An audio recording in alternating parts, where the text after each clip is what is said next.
Next, we're going to look at our transport window, which is right here. So to get that, you go here to Window in Pro Tools in the menu, and you select Transport right here. I can hide it, or I can bring it back up.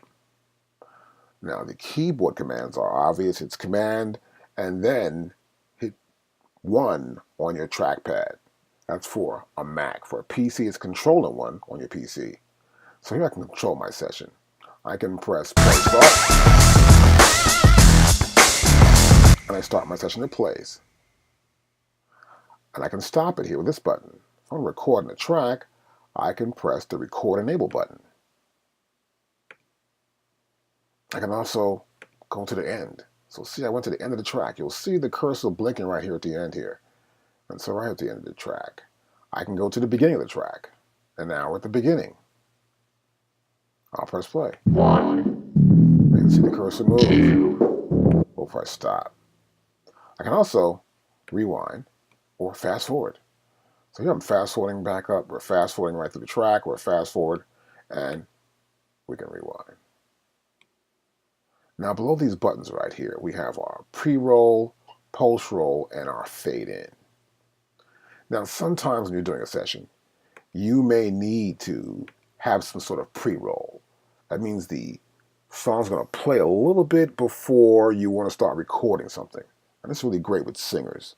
This way the singer can have time to hear back the track, and then the singer will know where to come in at, and it gives a pre-roll for someone to rehearse. So I'm going to set it here to, let's go to 1. That's set for 1 bar right there, right?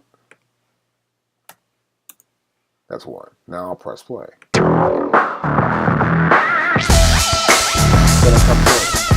Now if it's at 0,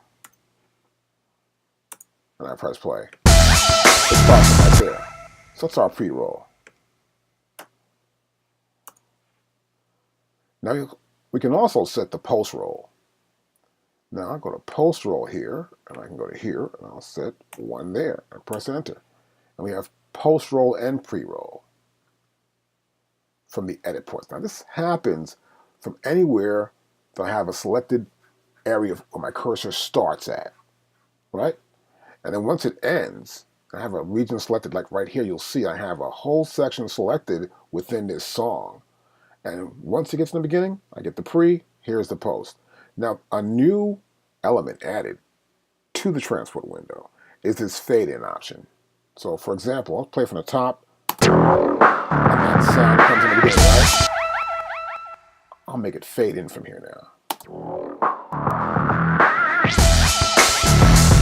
Which I find kind of cool. You can actually fade it in or out. And there's one button you haven't talked about yet, this button right here. This is our sync button. Now, if I select this button here, it'll blink. And it's waiting to receive time code. Looks like a little clock icon there, right? And so it's waiting to receive time code into the session. What happens is that Pro Tools is waiting for a master sync device to send syncing information to tell it when to start and when to stop. So here we have another button right here on the right-hand side, and this will give us more of our expanded view, but it shows us we can have more counters. We can have MIDI control. We can have synchronization and output meters.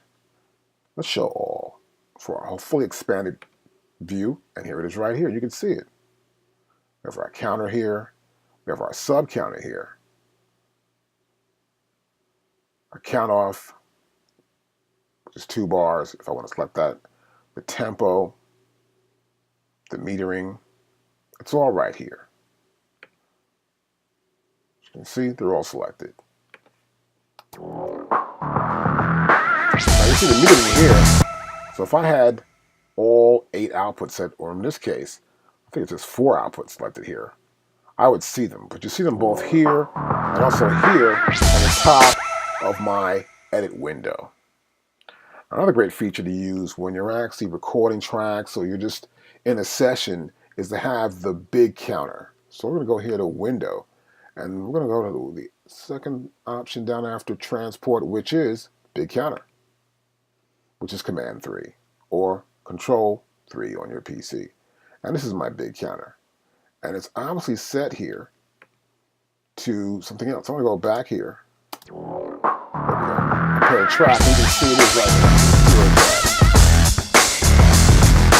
it's playing the beats and bars. I can select any option I want though. I can play back the minutes and seconds, time code, feet and frames, or just the samples. And switch back and forth while we play.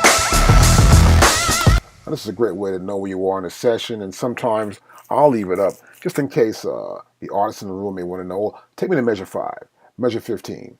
They can see plainly in the session where we currently are.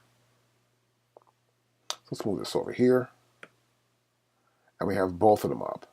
Now, generally, I'll probably turn this off while I'm just working and adding tracks in. I use the big counter later on when I'm doing vocals or mixing.